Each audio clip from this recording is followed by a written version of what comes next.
land is a danger to society. More South Africans have fallen to greater levels of poverty because of his government actions. Some of his leaders are alleged to have not only stolen from the people, but they also threatened the provision of social grants to millions of people.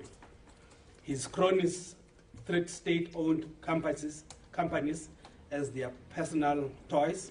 State institutions only serve as his protection racket and can no longer serve their lawful purpose. Monies meant to reduce poverty are diverted to fund wedding extravagances. We welcome this belated action by the ANC NEC, but we demand that the ANC and the soon-to-be president, Comrade Cyril Ramaphosa, go much further.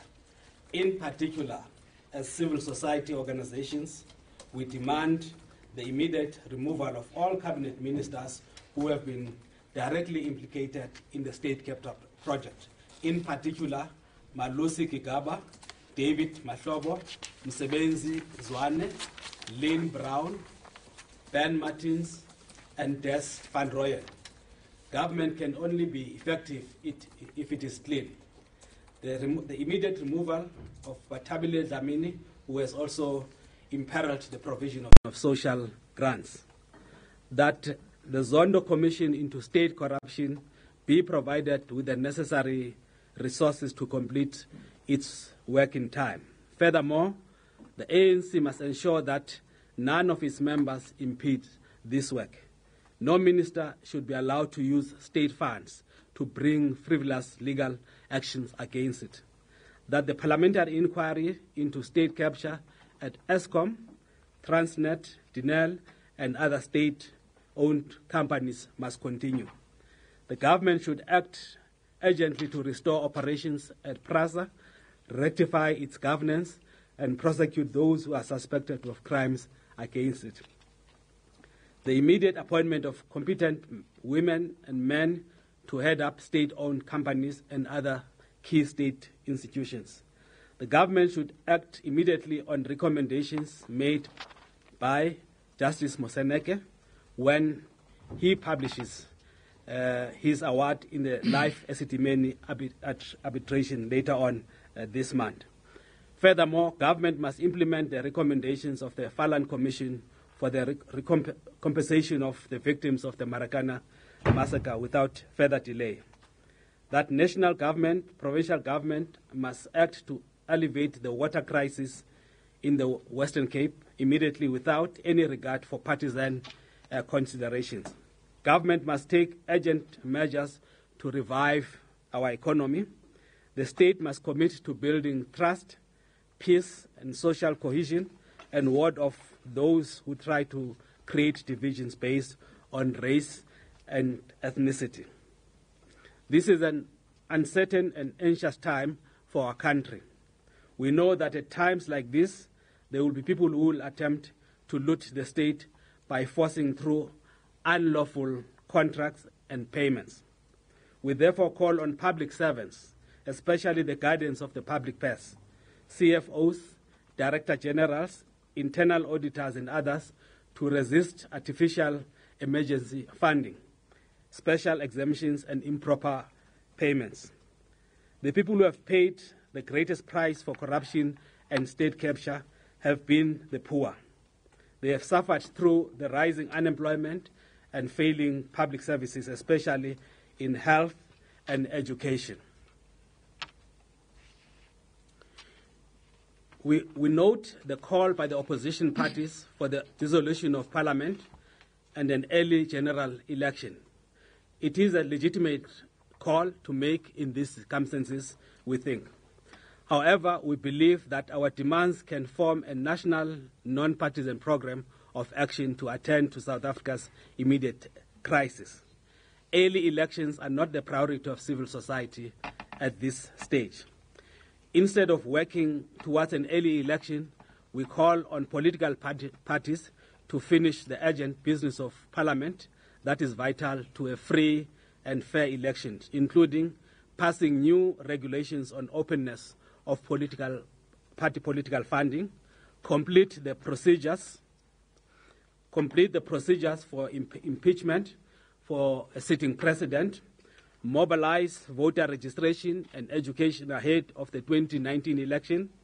This campaign should in particular reach out to young people. Comrade and President Jacob Zuma may soon be history, but the price of his presidency will be our debt for a long time.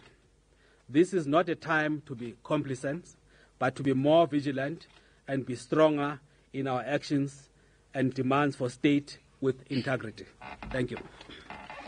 Thank you, Mandla and Kompe. That statement was read on behalf of future South Africa. If I can now ask Sheila Sisulu to start by saying a few words in addition. Thank you, Sheila. Okay. Thank you very much. Can you hear me?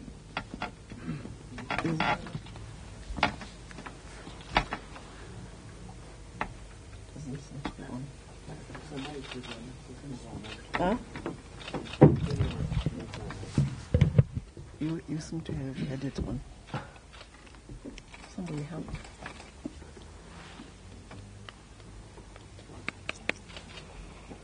Oh, okay. Yeah. Okay.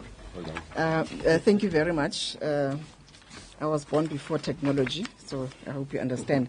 I think the statement covers all that we need to say. However, as we have said, we've talked about why people should be removed and specifically also about who should be removed. But I think it's also important to say that in the selection of ministers that will have to happen, the governing party, the ANC in this case, has to think seriously about the competence and efficiency record of those that they select and appoint in those positions. I will quote Eleanor Sisulu, who recently said, competency and efficiency are revolutionary acts. And so all those who do not show signs of efficiency and competence should not be part of the national revolutionary process. But also I think I'd like to say that, as the statement says, we put these people in place. We have struggled to get, in particular, President Zuma to step down. We need to keep everybody that we elect to account, but we need to vote with our heads and not our hearts when the time comes.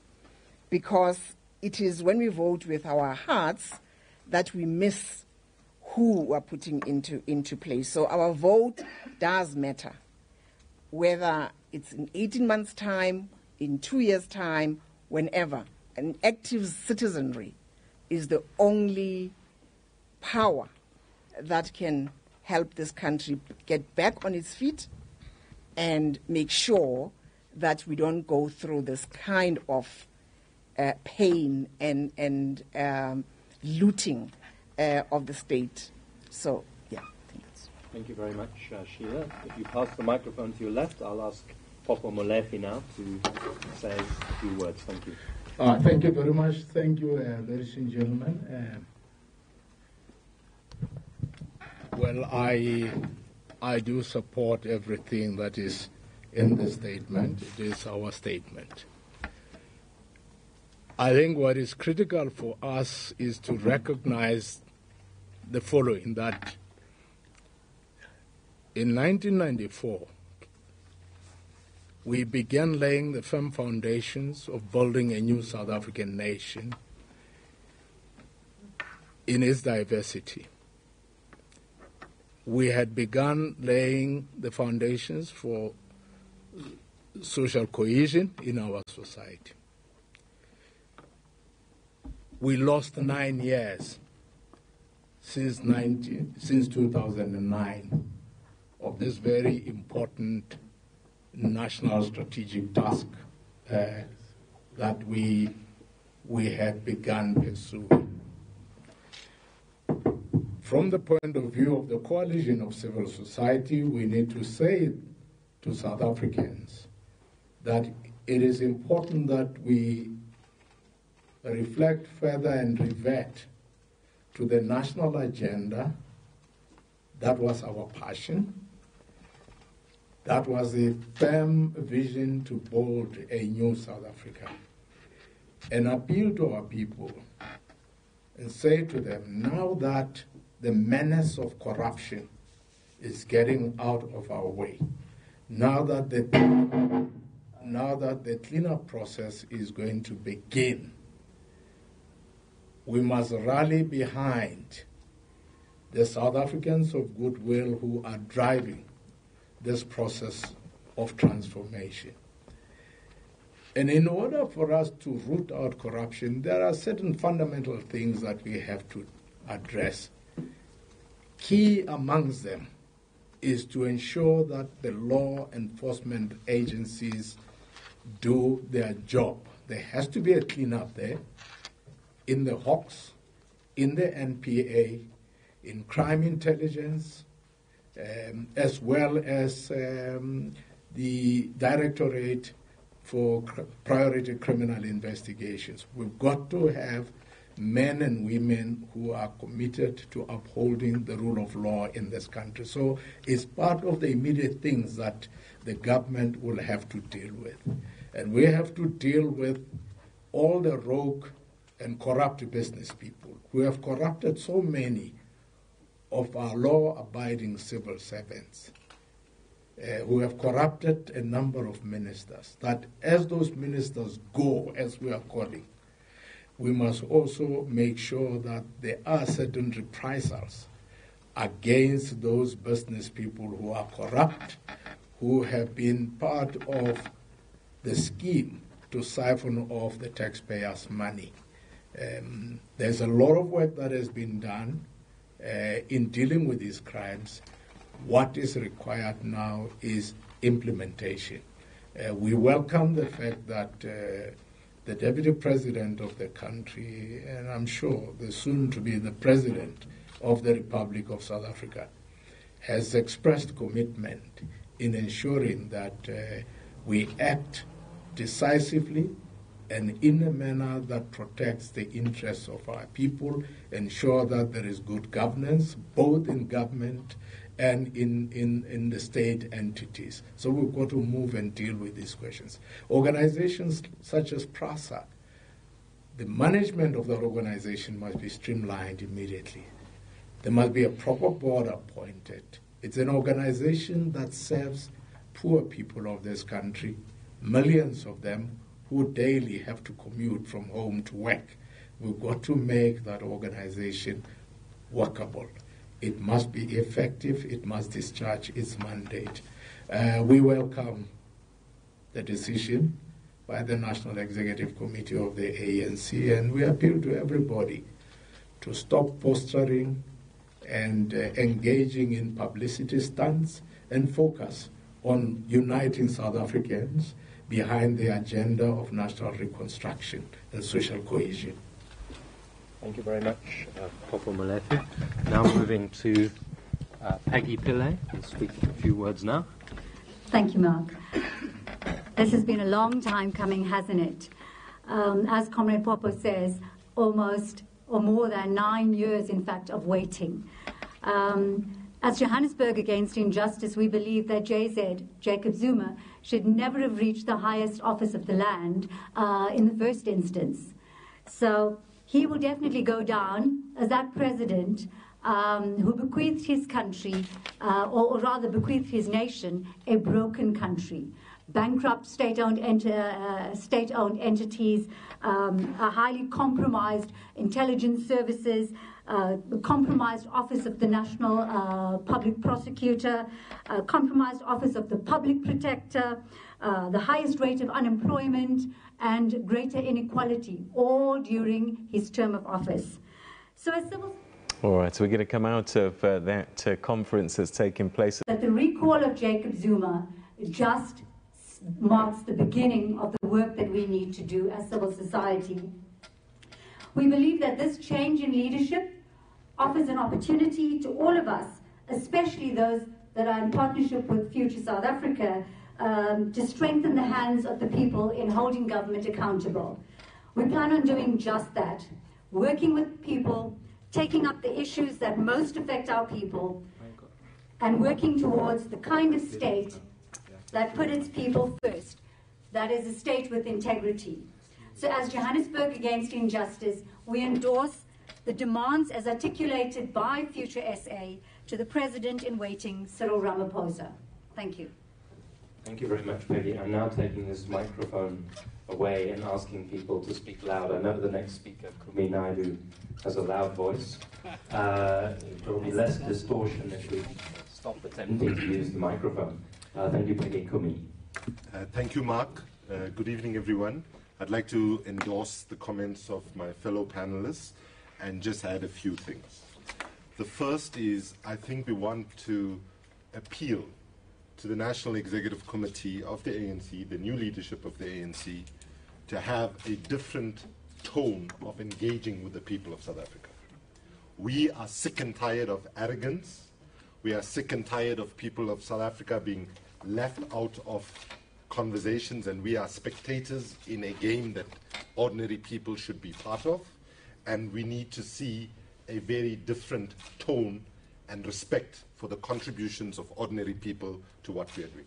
The second thing is, we want to remind on this occasion now the NEC and the entire leadership of the ANC that what we ask of our leaders today is a fraction of what we asked of our leaders when we were fighting the anti-apartheid struggle. We are not asking people to go to prison for political reasons. Some people should be going to prison, and we hope that's going to happen, for corruption. We're not asking people to give their lives. We're just asking people to be clean, don't steal, and do what you say you are going to do. The second point is, I think when it would be wrong for us not to note that in the announcement that was made by the NEC today, it was not good enough. It was not good enough that the person who delivers the message on behalf of the NEC starts, in one of his response, says, Jacob Zuma did nothing wrong. Right? So what I want to say to Ace Makashula, firstly, please read this statement from Future South Africa. It's a very small number of things that Jacob Zuma did wrong. There's a much more longer, we would need an encyclopedia for that, but this would be a good start, Secretary General Makashula, for you to get a sense. The last thing I want to say to the Secretary General of the ANC, given that he delivered this message to the people of South Africa, that you might want to be inspired by Donald Trump and dismiss criticisms as you did today as fake news. You will remember that he said he did nothing wrong. Everything that was said about him is all fake news, right? And in particular, he said that the Russian nuclear deal question was all fake news. So, Secretary General Makashula, let me just refer you to three things. Go to the Rosatom website from several years ago when they announced the deal, and then they pull it off. If you can't get a copy, we can provide that to you. Secondly, go read the Cape Town High Court judgment. And thirdly, go to your own province and look at how your province enabled Vivian Reddy to get a big contract of his son, to get a contract of 175 million rand to do the procurement process, and a process that was stopped, but the money still flowed anyway. So I want to be quite clear that for many of us in civil society, that we are disappointed with Parliament as a whole, we are disappointed with the ANC leadership as a whole, we are disappointed with the timidness with which a crook has been treated. So as far as we are concerned, and we are going to continue through the campaign for Just Energy Future, Future South Africa, all the different organizations that have been mobilized, we are not going to step back now and say, oh, the problem has been sorted. Replacing Jacob Zuma is only step one in a very long, arduous road ahead of us, because, and to be fair to Jacob Zuma, we would be wrong if we were to say to our people that the things only started happening wrong when Jacob Zuma came. We must have also the courage to look at the things that started even prior to Jacob Zuma. And if people don't know, we can find you lots of things that actually happened. So in closing, I want to just say, for somebody like myself who's really been a volunteer in civil society around the last 2.5 years, I want to just pay a tribute to ordinary South Africans. I believe that if ordinary people didn't stand up in the numbers that they did, of all colors, of all classes, from all provinces and so on, that we would not have got to this point.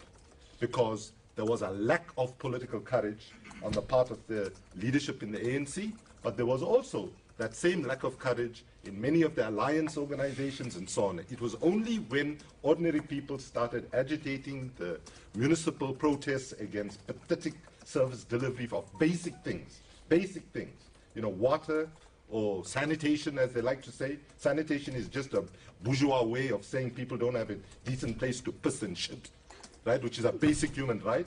And unless we start addressing all of those things with earnestness, then this new leadership of the ANC will be set to be failing us as well. And they need to understand they will not have the same pass as perhaps Jacob Zuma had.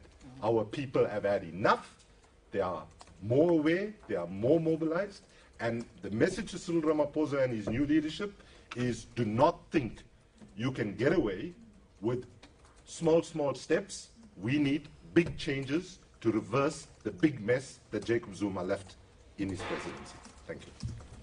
Thank you very much, Kumi Naidoo. Speaking truth to new power. Remo Naidoo. Thank you very much.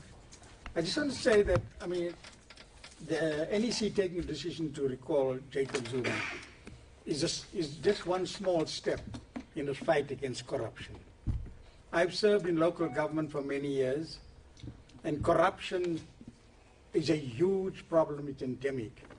And it's civil society organizations that really need to begin to play a role to make sure that our society gets rid of corruption and the people on the ground benefit from a corruption-free regime. I mean, Kumi and others made the point about poor service delivery, and quite often poor service delivery is through corruption and incompetency. And the only way we can begin to do that is if civil society continues to begin to play its role as a watchdog and begin to take action against people who are corrupt. And we need to go back. When many of us were in the struggle, we talked about a non-racial, non-sexist society. We need to put those values back onto the agenda. We need the process of nation building. We need everybody to feel that they are South Africans, that we are proud of this country, and we will make sure that this society is a society that has no corruption. And lastly, I want to say that in the last couple of years, particularly the issue of nation building has been swept under the carpet. We need to begin to put that firmly. We are all South Africans. And I know that often, you know, we hear the phrase, you know, black people in general and Africans in particular. We need to begin to debate these issues. We are all born and bred in this country. And why do we have to talk about a particular group in particular? We need to talk about it. We know there has to be transformation. One accepts that. We need affirmative action. We accept that. But we need to locate it in a particular context that nobody feels discriminated. Nobody feels that they're not South African. Thank you. Thank you very much, Trevor. And now the last speaker, Wayne Duvenage. Thank you very much. So ARTA endorses the Future SA statement, and to my colleagues and their fellow patrons, we agree with all the statements that are made. I think just to recap on some of the items that are the issues that are of concern for us is the disdain that President Zuma has towards both the people and his party's leadership in overstaying his welcome. It is really outrageous that the country is put into limbo, that our economy, our parliamentary processes are all on hold while we wait for somebody who needs to cast his mind back to the time when Thabo Mbeki was asked to be removed from Parliament.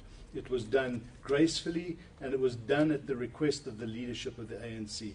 President Zuma drove that initiative then, and now he's turning his back on those same processes, and this is disgraceful, quite frankly. It is our view that our country's economy and our prosperity as a nation has been retarded and halted during the last 9 years with President Zuma at the helm. We have got a lot of growth to catch up. Our countries around us, other nations that really ought to not be growing at the pace that we should be growing, have superseded us and exceeded where we should have been. So to get this country back on track, we need and ask that the new leadership moves swiftly and in earnest to introduce, first of all, an anti-corruption task team, to put behind that task team the resources, the mechanisms, the temporary laws to open up corruption courts and so forth, so that we can deal with the issues of corruption right down to a local government level. We need to address the ethics. We need to address the teaching of our Constitution in our schools. There's so much work that we have to do. So with President Zuma out of the way, we ask that this new leadership works fast and goes deep and walks hand in hand, not in front of, but hand in hand and side by side with civil society as we start nation building once again to take this country to the heights that it ought to be. Thank you. Thank you very much, Wayne Bubenage. So the message in summary is Future South Africa and many other civil society organizations are extremely happy about the recall of Jacob Zuma by the ANC NEC. We demand that he is removed as president before the end of this week, if at all possible. He is still the president of this country. But that we see Jacob Zuma's removal not as the end of a campaign, but as the beginning of another campaign to clean up our country and to restore us to a path of social justice and a path of equality. I think what you've heard from Mandla and the 6 panelists this afternoon are a whole number of programmatic steps that we say must be taken to restore an ethic of good governance, to restore a culture of good governance, and steps that we're not just going to sit here quietly and say it would be nice.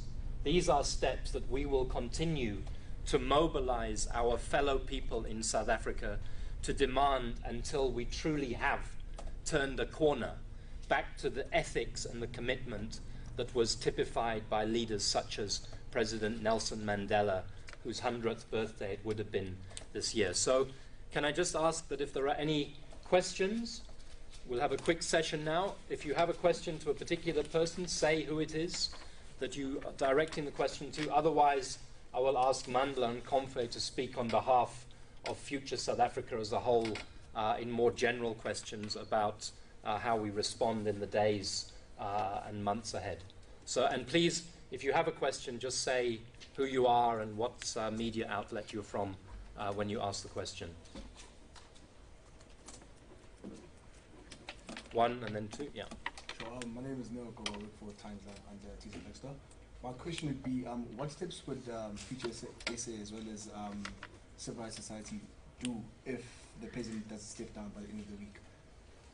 Thank you. Thank you, Neil. First question, second question. Lisa Gatandra, News 24. I've got a couple of questions. One is there no concern by civil society and also ANC stalwarts that the ANC has made the sudden turnaround? I mean, the ANC has been embroiled in factional fights. Is there no concern that now they've turned around, they now want Zuma out? Do you not see this as another factional battle within the ANC that will, in fact, at a later stage, manifest itself to be a crisis for the country? I want to ask as well, in terms of the cleanup, you've been talking a lot about the country at this stage now. It's time for now to start cleaning up the country and going back to nation building and so forth. Is this because, do you really believe that with Zuma gone, I mean, looking at the fact that Cyril Ramaphosa was also part of this administration by Zuma, do you believe that with Zuma gone, that this cleanup will start speedily. Have you spoken to the Ramaphosa, the new leadership, to engage as to how you will be working? Will you be working with them as civil society? And also, Date Popo, you spoke about engaging, there are people who are engaging in publicity stunts. I just want to know, are you talking about opposition parties? Do you not welcome the opposition parties' engagement in this situation? I mean, considering that we were at a limbo, Mr. Kuminaidu did kind of touch on that we've been in limbo with the ANC not being transparent. And the opposition party, one would think that now they are just as tired as citizens of this arrogance that the ANC has displayed. Do you see it, do you still see it as a publicity stunt by opposition parties? Thank you. Lisa. Lise. Okay. Any other questions to those two? Okay, if not, I'll ask Mandla to start, but they were partially some addressed to Popo and others, if other people want to respond as well. But Mandla, if you can kick off. Oh, sorry.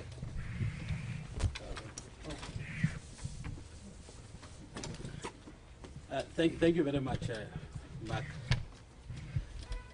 If you read the statement, the cumulative perspective that you get from the statement and what you are saying as Future South Africa is that the struggle is not over with the recall and the removal of President Zuma.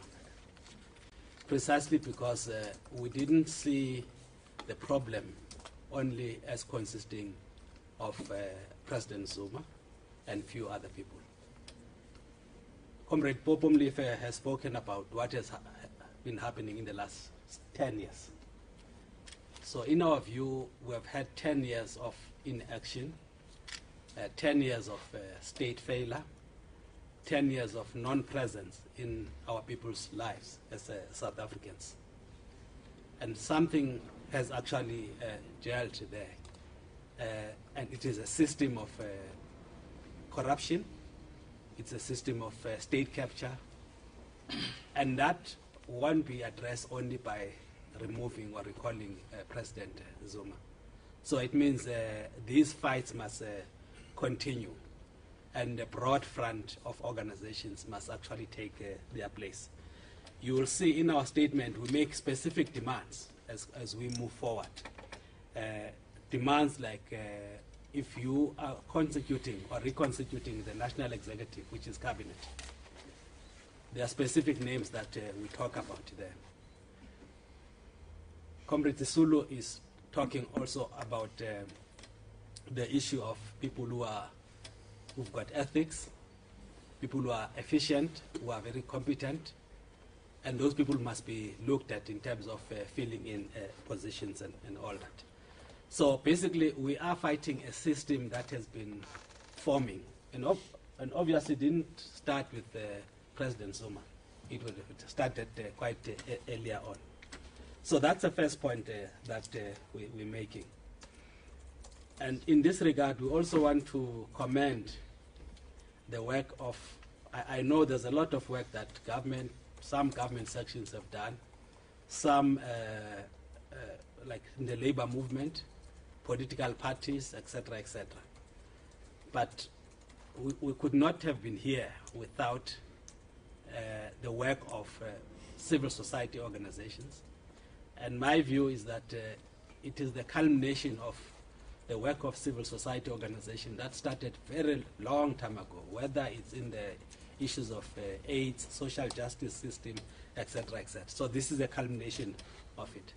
So it's not in our view, civil society is not about to move out of the stage because President Zuma is no longer the president of the country. Rather, it's an intensification of that perspective.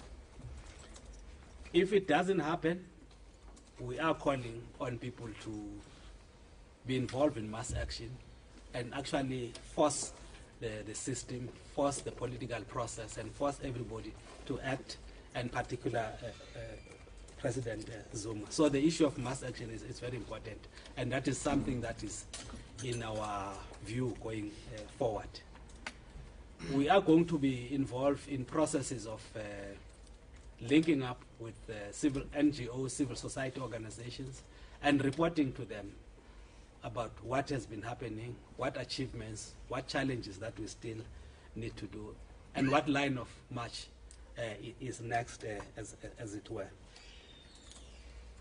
We have reached out to the ANC leadership. I think last week we wrote an open letter, which was also calling on the ANC to recall President Zuma. So those progressive-minded people, reform process-minded people in the ANC, this process will actually support them and actually ensure that they are much more bolder. And once again, let me commend civil society organizations for the work that they have done, and but it's very far from over. It's actually the beginning of the process. Thank you, Mandla. Popo, if you'd like to say a few words. We're being asked, are we not concerned about the sudden change in the ANC, saying it's now going to do things differently? I think we're not concerned. We're actually happy that the call we made, as let me wear a different hat now of stalwarts and veterans. We spoke about the sake of our future, and we're asking the country to reflect on, and the ANC in particular as a party, to reflect on what went wrong. Why have and how have we departed from the time-honored values and principles which sustained us during the days of our revolution?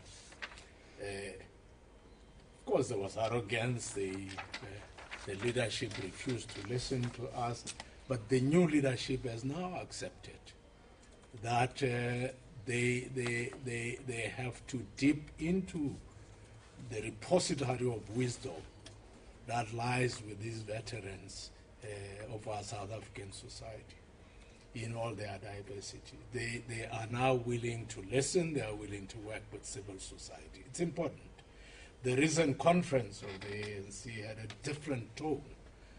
You saw that arrogance was no longer there. There was an increasing recognition that we need to return to our roots, return to work with our people, as Kumi Naidu has said, that we begin to recall those dicta which inspired us, like the masses are the makers of history. Exactly. That change does not happen unless the ordinary people participate in change. In the context of a South Africa where we now have a government, it means we should move away from reliance on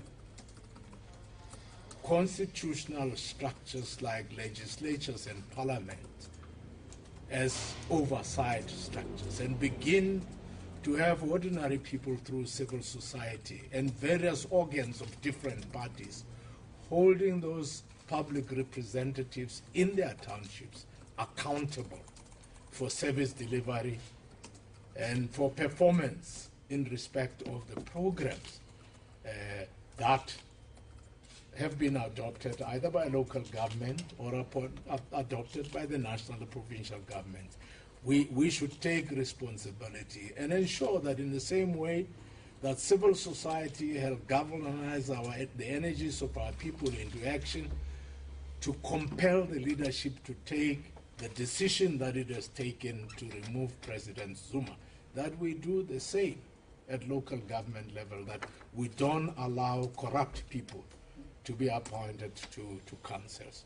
So I am confident and I'm very optimistic that we would be able to work together with this leadership. Yesterday, in the meeting of Future South Africa, we also said that trust has been broken by this distance that has developed in the last 10 years between the masses of our people and the leadership, and particularly the ruling party, the ANC. But that trust was further exacerbated. The breakdown in trust was exacerbated by the manner in which the matter of President Zuma was handled, where we were all made spectators in a theater of transformation, in a theater of our struggle, in a theater of our development. We have to rebuild that trust. And the way to rebuild it, in some ways I'm going to answer your questions, is there is a need for us to call a forum of all civil society organizations, but to bring also into that forum various political parties, so that all of us arrive at a common understanding that we have a national agenda of reconstructing this new country on the ashes of apartheid. We have worked hard to end apartheid. We now need to hold each other together to rebuild. And also recognizing what Comrade Prema has said, the diversity of our cultures, and understanding now we are working as South Africans. The perspectives which were developed in the early days of the nationalist struggle for liberation can no longer continue in the new situation where society has changed. In a sense, therefore, our strategy and tactics must reflect the new reality in which we live, where we want everybody to be seen as a South African. Everybody has a confidence that this is their home. You don't have that situation where the colored people in the Western Cape say, when we talk black, we are saying that they've got no place in the new South Africa. So we've got to spend a lot of time working on that. So I have confidence that we'll move forward. And I think President Cyril Ramaphosa will do his job. The difficulty they had is that for some reason they create a Frankenstein, both in government and the ANC. I was a member of the National Executive Committee of the ANC. I mean, when we disagreed with President Nelson Mandela, we argued, we disagreed with him. Many times we defeated him in argument, and he had to agree with us. But this new culture of personality cult, where somebody is treated like a monarch within the party and within government, is alien to the South African society and to the nation of South Africa. I'm not talking about the tribes now. I'm talking into the ANC and the nation. So it was very wrong that it was allowed. But it happened because many of our ministers and many of our members got compromised through corruption. They were given fish that they didn't work hard to get, and they were told to keep quiet, never to talk. When they talk in meetings, they are reminded of who they are, that they are beholden to this man. And many people appointed were people who are incompetent, as Comrade Sheila Sisulu has said. And when you are incompetent and you know you don't belong there, you are forever beholden to this person who put you there, because you say, had it not been of this one, I would never have seen the position of a minister. And that's why they all rally in the defense of this kind of a leader. And Nelson Mandela wanted people to be independent, to speak out their minds. And I think we've created a climate for that to happen. In any event, that climate had begun developing even before the big conference of the ruling party, the governing party, that took place in December. Publicity stunts. What I mean is that, you know, when there was a situation of uncertainty as it has developed, and when trust has broken down as it did, when there is a failure to give leadership by those who are occupying very important positions in society, everybody becomes a leader and the anarchists take over. And the anarchists, therefore, would take advantage of that situation because they get publicity by standing up and making utterances that sounds like they are very revolutionary, or they are uttering slogans that are revolutionary sounding, but they are not. Like we have seen a number of groups emerging. If you think of this thing called Black Fest, Land Fest, I mean, you can see this is a bogus organization whose mandate is to protect those who are corrupt, to try and create a climate for the perpetuation of that corruption. They know that they are dishonest. These are elements who I have no doubt are linked to corrupt institutions which were kept alive by the siphoning, the looting of the public funds, public resources of our country. So this is what I mean by publicity stunts. But there is also the danger that political parties, because they are also desperate to prepare for the coming election, they could lose sight of the fact that it is not so much about which party will win. It's more about, in the period going ahead, as we go ahead, how do we all work in such a manner that those programs for which those political parties in parliament agreed that resources through budget allocations, appropriations, are implemented to justify the allocation of resources for those resources. That they have to be able to do that, to make sure that we focus on serving our people, not serving our partisan and parochial interests of political parties. That's what I meant by this publicity stance. But of course, they must continue to play their role and be critical of the government of the time.